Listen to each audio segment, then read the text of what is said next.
Personally, I think if Henri did it, and I think there will be a little bit or maybe more sense of relief.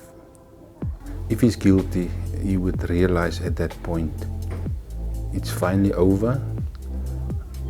I didn't have the guts to say it was me. I went through this process. Somebody had to tell me I'm guilty, and maybe he'll drop his head and just realize it's over.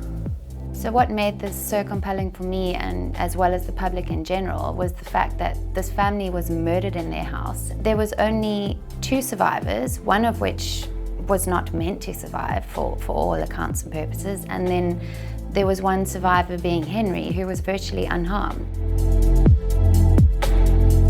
After a 65-day trial, Henri van Breda's judgment day has finally arrived. The brutal axe attack on the van Breda family in January 2015 left Henri's mother, father and brother dead, and his sister Marley fighting for her life. But now the 23-year-old Henri faces charges of triple murder, attempted murder and obstructing the ends of justice. Henri, though, insists masked intruders stormed their house and attempted to murder his whole family. It's now up to Judge Siraj Desai to make a call on Henri's fate. What I think the judgment will be is actually irrelevant.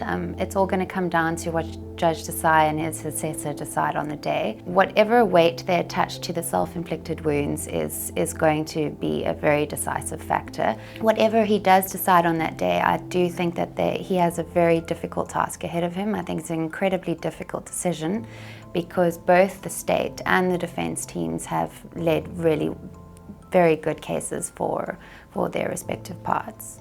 Personally, for me, it doesn't look very good for Henri, and I definitely don't want to be in his shoes. And I have big admiration for his legal team, especially Advocate Pieter Botha.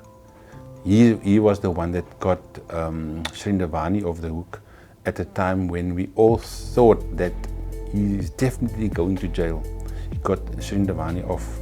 Henri could face up to 75 years if found guilty of triple murder, but whatever the outcome of the judgment, an appeal is expected from either the state or the defense.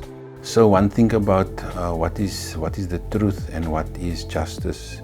Will justice and truth run the same route, or will there be a split in the road where justice goes this way and the truth still remain? I'm looking forward to the 21st. It's going to be a big outcome, big judgment.